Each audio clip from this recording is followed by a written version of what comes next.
Hello everybody and welcome back to Wrigley's 4th Generation. I'm Alex Pat. Today is June 8th, 2016, and we have just witnessed the Chicago Cubs take yet another series. They took 2 games out of 3 in Philadelphia.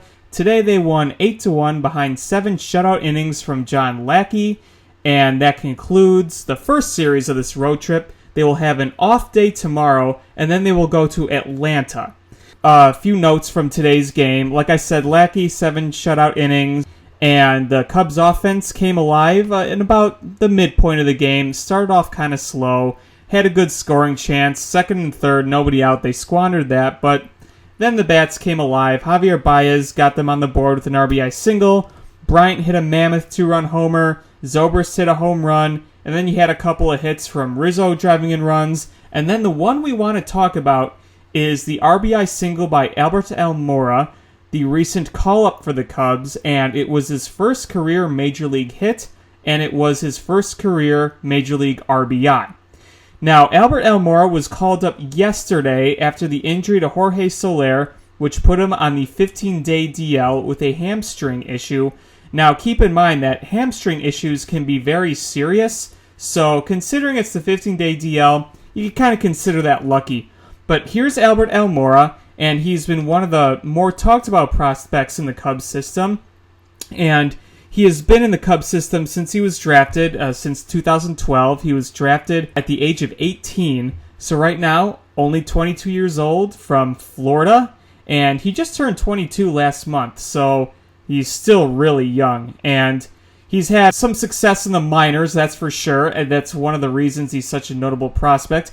They liked him when they drafted him, and in the minor leagues, he put up some good numbers there, and he's played in all the levels, basically. This year, he was in AAA Iowa until he was called up yesterday, and he hit .318, on-base percentage of .335, OPS of .779, hit 3 home runs, drove in 30 runs, and this was in 54 games, 226 plate appearances, and like he came with, he has a lot of the great defensive tools, and in the minors he played some very good defense. We saw him make some really nice plays when he played in the spring training games with the Cubs. You know, obviously before he was sent down, he was playing with the team early on in spring training like most of the minor leaguers do.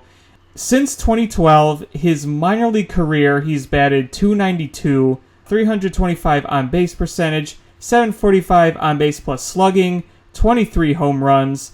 So he is a solid hitter, not much pop really, but you know, it's not really a big deal. If he could hit for a decent average, get on base decently, and play great outfield, you know, that's kind of what you'd like.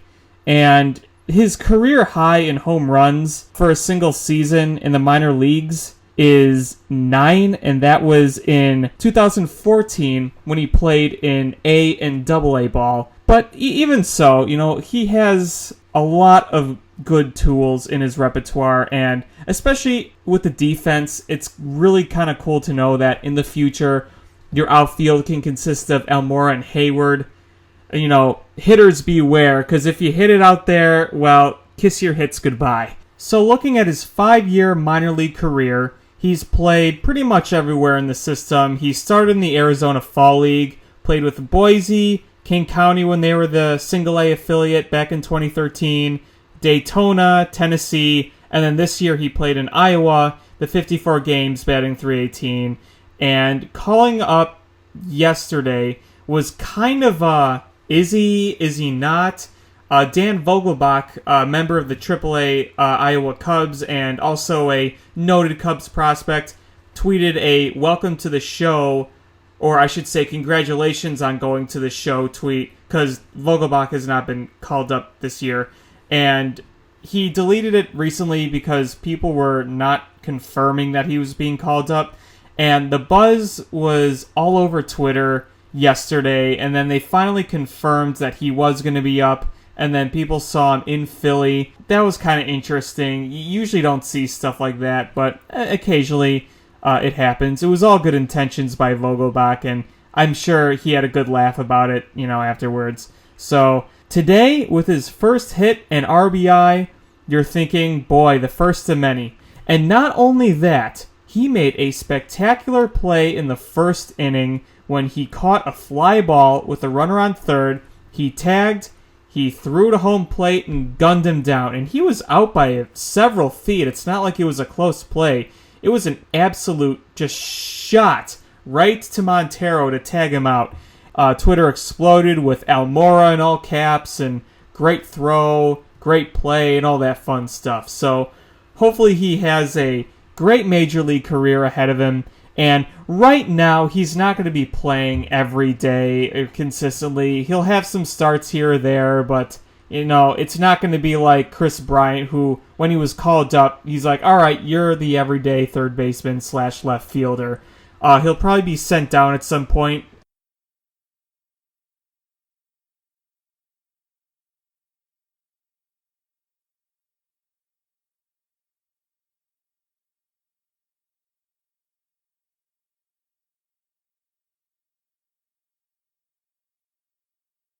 And that will be likely when Soler comes back from the disabled list. So we'll see how much time he plays. I know Joe will know what to do. We all do. It'll be kind of like Kyle Schwarber last year, where he came up, he played here and there. His first real series was in Cleveland.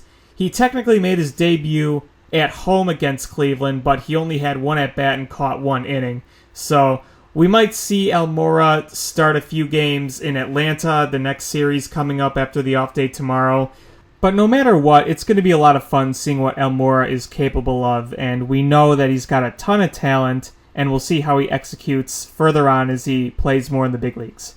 So, moving forward, we have a series in Atlanta, and the Atlanta Braves are the worst team in the NL right now, so the Cubs really want to take advantage of that.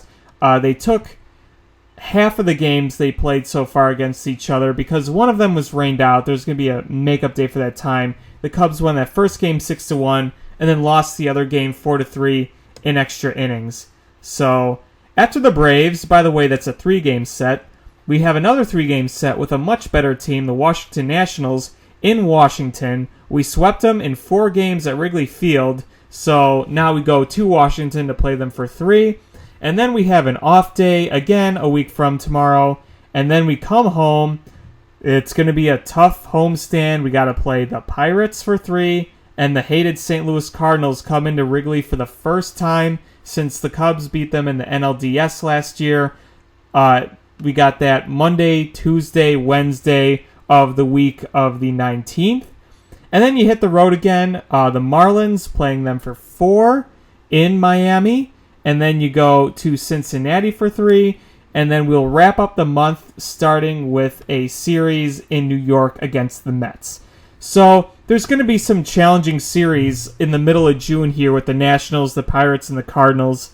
And then it kind of ends with the Marlins and the Reds, which they're not doing as well this year. But again, sometimes you can't take these struggling teams for granted. But the Cubs want to rest up tomorrow because they've been playing a lot of games. I don't even know how many straight games they've played, but it's a lot. So it'll be a good rest day for them tomorrow before they start in Atlanta. And by then, we should hopefully have some more podcasts. We will talk more about the Braves series coming up when we can, recap it, looking forward to the Nationals and some other division foes down the road. So until next time, take it easy. You're listening to Wrigley's Fourth Generation. I'm Alex Pat. Thanks for listening.